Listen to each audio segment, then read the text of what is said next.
ఏపీలో ఇవాళ power fight. విద్యుత్ శాఖపై శ్వేతపత్రం విడుదల చేయబోతోంది ప్రభుత్వం. 10 ఏళ్ల లెక్కల్ని సభలో ప్రవేశపెట్టబోతున్నారు డిప్యూటీ సీఎం భట్టి. విద్యుత్ రంగ పరిస్థితులపై ఈ రోజంతా కూడా స్వల్పకాలిక చర్చ జరగబోతోంది. నిన్న ఆర్థిక శాఖ శ్వేతపత్రంపై కౌంటర్స్ వేశారు. రీకౌంటర్లతో హోరెత్తిపోయింది సభ. ఈ రోజు విద్యుత్ శాఖ వైట్ పేపర్ పై అసెంబ్లీ మరొకసారి హీట్ ఎక్కనుంది.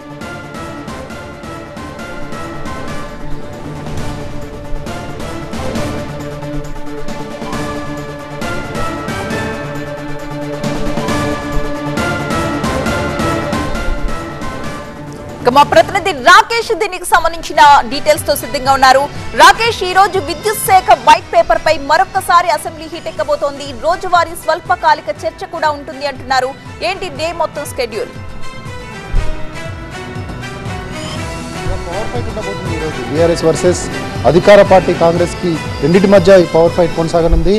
విద్యుత్ బకాయిలు, ఇప్పటికున్నటువంటి విద్యుత్ పైన చేసినటువంటి అప్పులు, పవర్ ఫైనాన్స్ కార్పొరేషన్ తీసుకొచ్చినటువంటి లోన్లు, దాంతోపాటు పవర్ పర్చేస్ అగ్రిమెంట్లు, ఎక్కడి నుంచి ఎంత పవర్ తీసుకొచ్చారు, వాటికి సంబంధించినటువంటి అగ్రిమెంట్స్ ఏంది, ఏ కాస్ట్కి పవర్ పర్చేస్ చేశారు, ఏ ప్రైజ్కి ఎప్పుడు ఎంత ఉండే, కానీ గవర్నమెంట్ ఏ లెక్కన యూనిట్ ప్రైస్ను ఫిక్స్ చేసింది, వీటన్నిటి మీద కూడా ఒక శ్వేతపత్రం విడుదల చేయనున్నారు. ఇప్పటికే 80,000 పైచిలకు అప్పులు పవర్ ఫైనాన్స్ కార్పొరేషన్ పేరుతో తీసుకున్నారు. పవర్ ఫైనాన్స్ కార్పొరేషన్ దగ్గర నుంచి తెలంగాణ ప్రభుత్వం తీసుకుంది. మొత్తం బకాయిలు 80,000 కోట్ల పైచిలకు ఉన్నాయనేది కాంగ్రెస్ గత రోజుల నుంచి ఆరోపణ చేస్తుంది. అయితే 24 గంటల కరెంట్ ఇచ్చాము.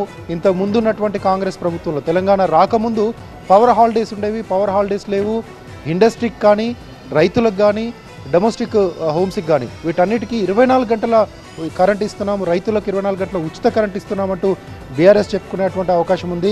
మొత్తంగా నిన్నైతే అప్పుల మీద ఏ రకంగా ఫుల్ డీటెయిల్డ్గా, ఇన్ డీటెయిల్డ్గా ప్రభుత్వం బయటపెట్టిందో, ప్రభుత్వం శ్వేతపత్రం ద్వారా తీసుకున్నటువంటి అప్పులు 6,70,000 కోట్లు ఇప్పటివరకు తెలంగాణ ప్రభుత్వం తీసుకుంది.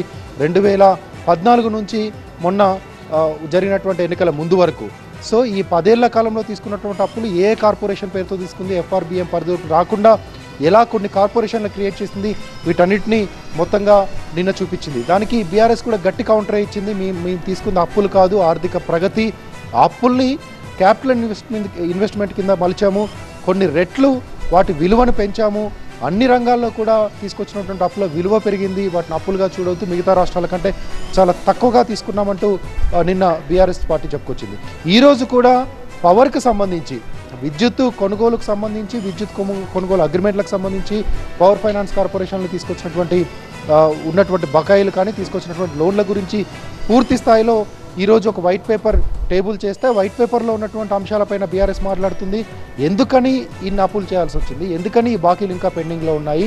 మరోవైపు కేంద్ర ప్రభుత్వం ఎఫ్ఆర్బిఎంలో రైతుల మోటార్లకు మీటర్లు పెడితే 5% ఎఫ్ఆర్బిఎం పరిధిని పెంచుతామన్నప్పటికీ మేము వినలేదు. 5% మాకు అవసరం లేదు, రైతుల మోటార్లకు మీటర్లు పెట్టమంటూ మేము ఖచ్చితంగా చెప్పాము. అందుకనే కొంత అప్పును తీసుకోలేకపోయాము. అయినప్పటికీ రైతులకు ఉచిత current కొనసాగించాము.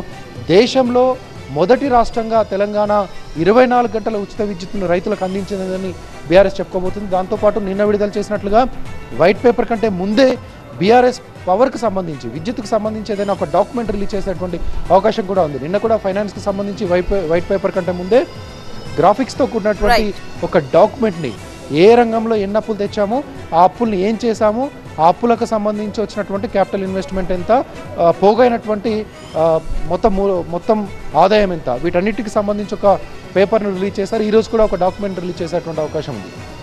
Right, thank you Rakesh.